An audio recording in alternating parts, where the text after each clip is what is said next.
এখানে একটা উদাহরণ দেখতেছি, লেখা আছে জনাব শওকত 2011 সালে 1 জুলাই তারিখে নগদ 50,000 টাকা এবং 20,000 টাকার পণ্য দ্রব্য নিয়ে ব্যবসা শুরু করলেন। উক্ত মাসে তার ব্যবসায় অন্যান্য লেনদেন ছিল এরকম: জুলাইয়ের 2 তারিখে জনতা ব্যাংক হিসাব খোলা হলো 20,000 টাকা, ব্যবসার জন্য কম্পিউটার ক্রয় 22,000 টাকা, রুমির নিকট বিক্রয় বাবদ চেক প্রাপ্তি 10,000 টাকা, বাবুলের নিকট হইতে ক্রয় 15,000 টাকা, অফিসের ভাড়া অগ্রিম পরিশোধে 4,000 টাকা, বাবুলের নিকট পণ্য ফেরত পাঠানো হলো 1,000 টাকা, ব্যবসায়ের প্রচারণ বাবদ ব্যয় 3,000 টাকা, বাবুলকে চেক প্রদান 5,000 টাকা, জনাব শওকতের ব্যক্তিগত খরচ ব্যবসা হতে পরিশোধ 2,000 টাকা, কর্মচারী রায়হানের বেতন অপরিশোধিত রয়েছে 3,500 টাকা। তো আমরা ঠিক একইভাবে লিখবো, তারিখ লিখবো, এখানে প্রত্যেকটা ঘটনার তারিখ লিখবো। তো আমাদের প্রথম ঘটনা হচ্ছে কি, শওকত 2011 সালে 1 জুলাই তারিখে নগদ দিল 5,000 টাকা, 50,000 টাকা এবং 2,000 টাকার পণ্য দিল। তার মানে কি দুইটা ঘটনা ঘটছে এবং এই জন্য আমরা কে কী করছে, একটা পণ্য দিছে সে ক্রয় হিসাব, মানে পণ্য দিছে আর একটা নগদ টাকা দিছে। এই জন্য আমরা এই দুইটা যেহেতু সে প্রদান করতেছে তাদেরকে আমরা দিলে আমাদের কার কাছে আছে নগদ, এখানে আমাদের অ্যাকাউন্টস আছে, এটার জন্য অ্যাকাউন্টস আছে নগদ টাকা আসছে, মানে হিসাব নগদান হিসাব, আর এটা হচ্ছে ক্রয় হিসাবে যাবে, ক্রয় হিসাব। এবং এখানে আরেকজন আছে দিলকে শওকত মানে হচ্ছে ওনার্স ইকুইটি, মানে মূলধন হিসাব, যেটা মূলধন হিসাবে দিছে, সেহেতু আমাদের এটা লিখতে হবে নগদান হিসাব 50,000 টাকা ডেবিট, ক্রয় হিসাব 20,000 টাকা, এবং এই দুইটার যোগফল যা হবে সেটা মূলধন হিসাবে লিখে রাখতে। মূলধন হিসাব হচ্ছে 70,000 টাকা, এই দুটোর যোগফল। এরকম একাধিক অ্যাকাউন্টসও থাকতে পারে, একটু লক্ষ্য করে দেয়, অ্যাকাউন্টসও থাকতে পারে, কিন্তু ডেবিট অ্যামাউন্ট আর ক্রেডিট অ্যামাউন্ট সবসময় সমান হবে।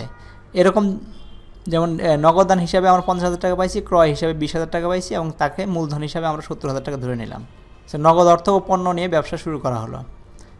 নেক্সট হচ্ছে ব্যাংক হিসাব খোলা হলো 20,000 টাকা। ব্যাংক হিসাব খোলা হলো মানে কি, নগদ টাকা নিয়ে ব্যাংকে টাকা জমা দেওয়া হলো। তার মানে নগদান হিসাব সুবিধা দিচ্ছে আর ব্যাংক হিসাব সুবিধা নিচ্ছে। তার মানে ব্যাংক হিসাব ডেবিট, নগদান হিসাব ক্রেডিট। ঠিক, ব্যাংক হিসাব ডেবিট, নগদান হিসাব ক্রেডিট। তারপরে হচ্ছে রুমিন ব্যবসায়ের জন্য কম্পিউটার ক্রয় 20,000 টাকা। কম্পিউটারটা হচ্ছে কি আমাদের অ্যাসেট। তো অ্যাসেটের জন্য আমরা অফিস সরঞ্জাম হিসাব লিখতে পারি বা সম্পদ হিসাব লিখতে পারি বা কম্পিউটার হিসাবও লিখতে পারি, সমস্যা নেই, বা অফিস সরঞ্জাম মেশিনারিজ হিসাবও লিখতে পারি, মেশিনারিজ হিসাবেও দিতে পারি। তো এখানে হচ্ছে সুবিধা হলো কি, মেশিনারিজ হিসাব, একটা মেশিন কম্পিউটার আসলো, আর সুবিধা দিল কে, নগদ টাকায় গেল 22,000 টাকা। তার মানে মেশিনারিজ হিসাব হবে 22,000 টাকা ডেবিট আর নগদান হিসাব ক্রেডিট হবে 22,000 টাকা। তো এখানে অফিস সরঞ্জাম হিসাব লেখা হয়েছে, লিখে 22,000 টাকা ডেবিট আর নগদান হিসাব থেকে 22,000 টাকা ক্রেডিট হলো। তারপর হচ্ছে রুমির নিকট বিক্রয় বাবদ চেক প্রাপ্তি 10,000 টাকা। 10,000 টাকার চেক পাওয়া গেল। চেক পাওয়া গেলে মানে সেটা ব্যাংকে টাকাটা জমা দেওয়া হবে, নগদ হিসাবে পাওয়া যায় নাই। তার মানে ব্যাংক হিসাব সুবিধা পেল আর সুবিধা দিল কে, বিক্রয় থেকে, একটা বিক্রয় হিসাব থেকে সুবিধা হলো। তার মানে ব্যাংক হিসাবকে ডেবিট করব আর বিক্রয় হিসাবকে ক্রেডিট করব। তার মানে ব্যাংক হিসাব ডেবিট 10,000 টাকা, বিক্রয় হিসাবে ক্রেডিট 10,000 টাকা। তারপরে বাবুলের নিকট হতে ক্রয় 15,000 টাকা, যেহেতু কিছু বলা নাই, নগদে 15,000 টাকায় ক্রয় করা হলো। তার মানে নগদান হিসাব থেকে টাকা চলে গেল এবং ক্রয় হিসাবে জিনিসপত্র আসলো, পণ্য আসলো।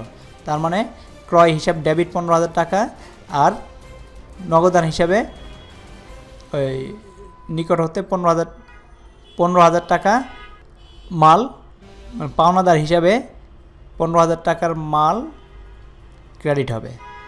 এখানে আসলে বাকিতে না, এটা নগদেই কিনা হয়েছে। তো আমাদের ক্রয় হিসাব এখানে আমরা লিখব না পাওনাদার হিসাবে, আমরা এখানে লিখতে পারি নগদান। আমরা ধরে নিচ্ছি নগদে সে 15,000 টাকার কিনছে। অফিসের ভাড়া অগ্রিম পরিশোধ 4,000 টাকা। তার মানে অগ্রিম ভাড়া হিসাব 4,000 টাকা ডেবিট আর নগদান হিসাব, নগদ টাকা যেহেতু চলে গেছে 4,000 টাকা ক্রেডিট। তারপর হচ্ছে বাবুলের নিকট পণ্য ফেরত পাঠানো হলো 1,000 টাকা। তার মানে হচ্ছে পাওনাদার হিসাব, যে বাবুলের যে টাকা পাওনাদার ছিল সেটাকে আমরা ডেবিট করলাম আর ক্রয় ফেরত হিসাবকে আমরা ক্রেডিট করলাম। বাবুলকে পণ্য ফেরত পাঠানো হলো। বিজ্ঞাপন হিসাব, এখানে জনাব ব্যবসায়ের প্রচারণা বাবদ ব্যয় 3,000 টাকা। তার মানে বিজ্ঞাপন হিসাব সে সুবিধা পাইছে আর নগদ টাকা চলে গেছে। বিজ্ঞাপন হিসাব ডেবিট আর নগদান হিসাব ক্রেডিট।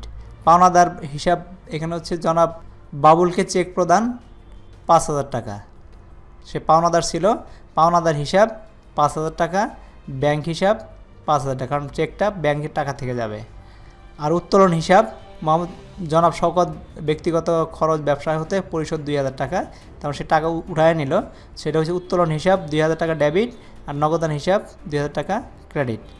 তারপর কর্মচারী রায়হানের বেতন অপরিশোধ রয়েছে 3500 টাকা, তার মানে বেতন হিসাব আমাদের ডেবিট করতে হবে, আর বকেয়া বেতন হিসাব সেটা হচ্ছে 3500 টাকা হবে।